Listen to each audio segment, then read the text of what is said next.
Hello, welcome. I'm John Stark, MacMovieGuy.com. I'm gonna need you to click that subscribe button real quick. It's more as a safeguard measure, just in case you don't like what I have to say. Then maybe you've forgotten that you clicked subscribe and you've already done it. So anyway, this is Inside Llewyn Davis. It's actually I found this on Paramount Plus with audio description. So that's where I check this Coen Brothers film out. I know there's a Coen movie out, but it's not a Brothers film out right now. Drive Away Dolls, which has people really divided. I've seen some people who are like, "Oh my god, I love this film," and I've seen some people who are like, it's like their whole review is just like a giant rant. Um, so I can't wait to see that because I love films that are widely divisive. Just we're all over the scale. I feel bad when it's a film that everyone loves, and I'm like, I don't get it, guys. What's up? What's going on here? But when it's a film that's all over the place, I love those. I love picking a camp. You've got your two sides split, and you're like, which camp, which weapon am I picking up? Which team am I joining? Um, so with Inside Llewyn Davis, this is typical Coen. This is what they do well. Um, it's quirky. It's got a great cast. It's got Oscar Isaac, Carey Mulligan, Garrett Hedlund, Justin Timberlake, Max Casella. I just really want to say his name because every time Max Casella gets work, I'm just so happy. I'm like, man, this kid, he's still getting work. I love it. I remember him from back in the day. He used to play that kid in things when he had like a really strong New York accent. Whenever they needed the kid with the really strong New York accent, and he still does today. He still sounds like he is. I don't know, Brooklyn or the Bronx or something. I don't know, but he's great for that kind of stuff. John Goodman's in this. Um, and yeah, some other people too, but mainly it's the appreciation here is really for Oscar Isaac, um, who plays Llewyn Davis, who is a traveling singer-songwriter in 1961, and he is hitting this sort of like circuit of bars, trying to perform, trying to get his name out, hoping to get a record. Well, he sort of has a manager slash record deal, but it's just nothing's really happening for him. There's a past that's been alluded to that he used to work with his brother, but you'll get more into that as the film progresses. And then he interacts with some other people, which is how the other characters come in and out. By far, I thought the most interesting was John Goodman. Easily, like hands down, John Goodman's performance in this is excellent. I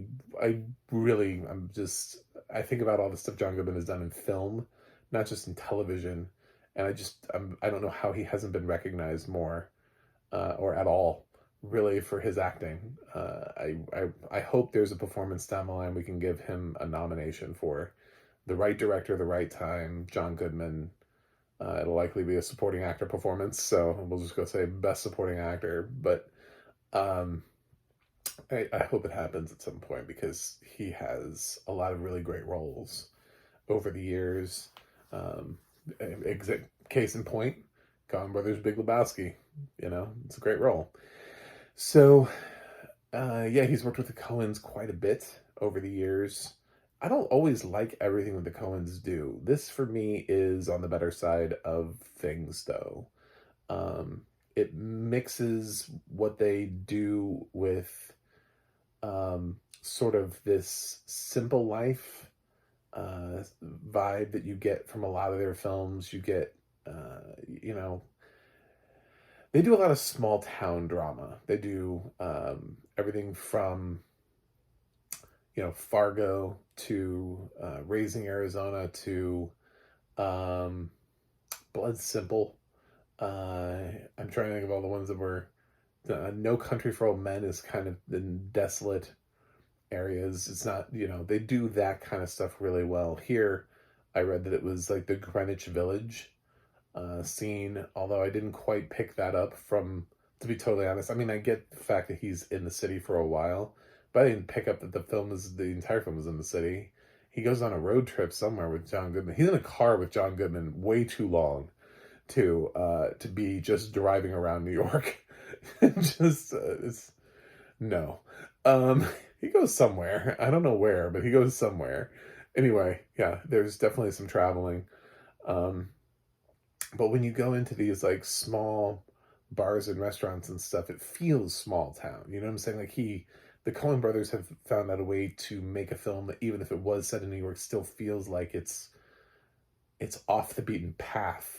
Major city, it's a major city, but it's off the beaten path. So, um, it has that vibe that works for them that they use in so many of their other films.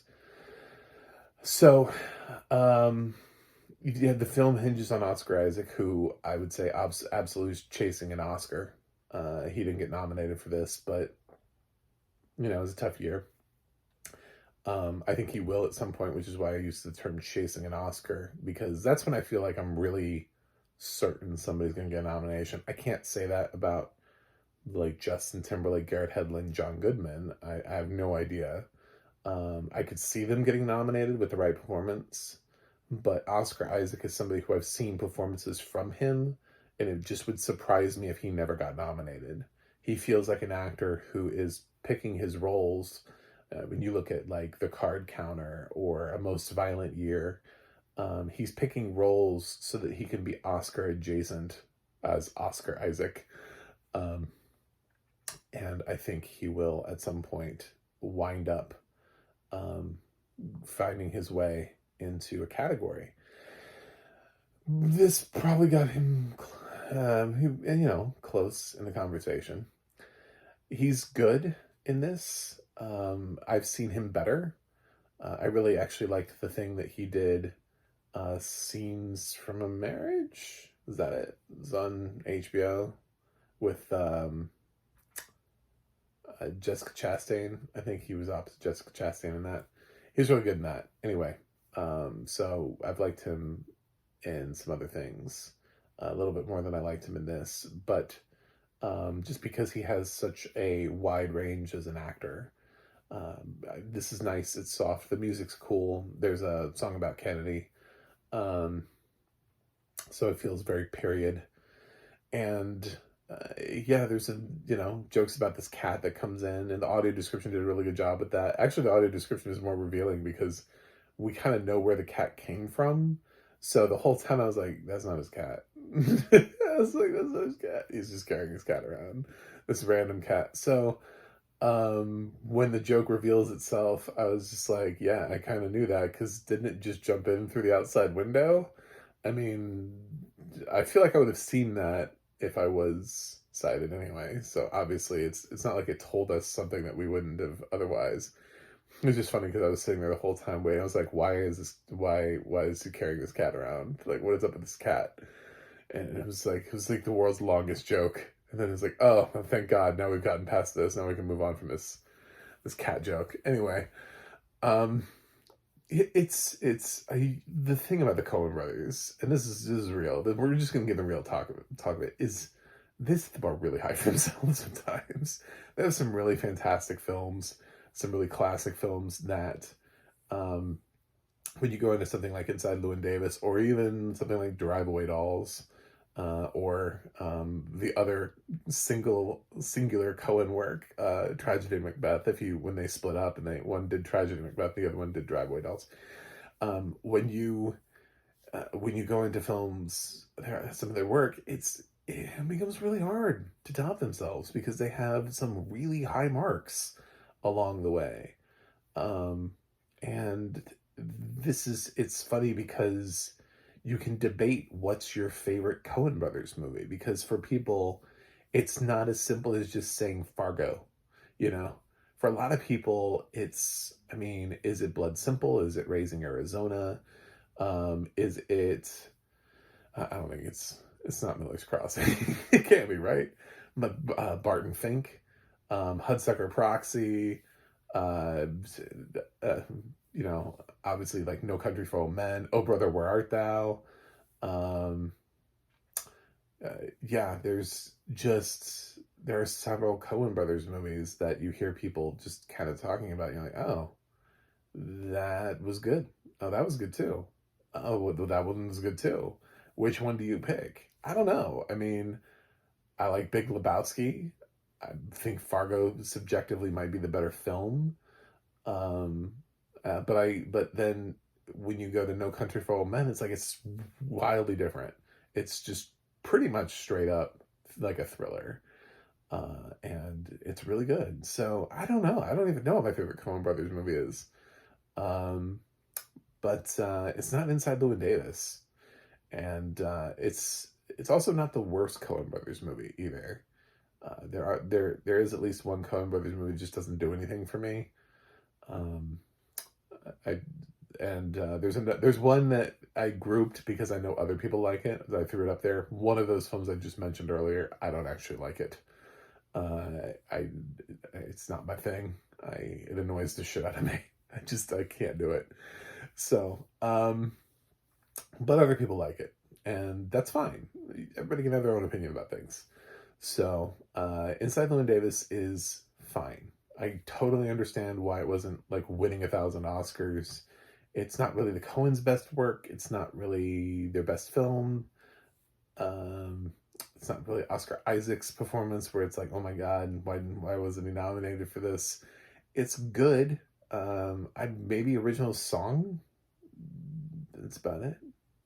If I could go back and throw something, I would say original song should have been this obvious choice. Anyway, but yeah, Inside Llewyn Davis, a forgotten film from 10 years ago. It's now available on Paramount Plus. So, or well, I don't know.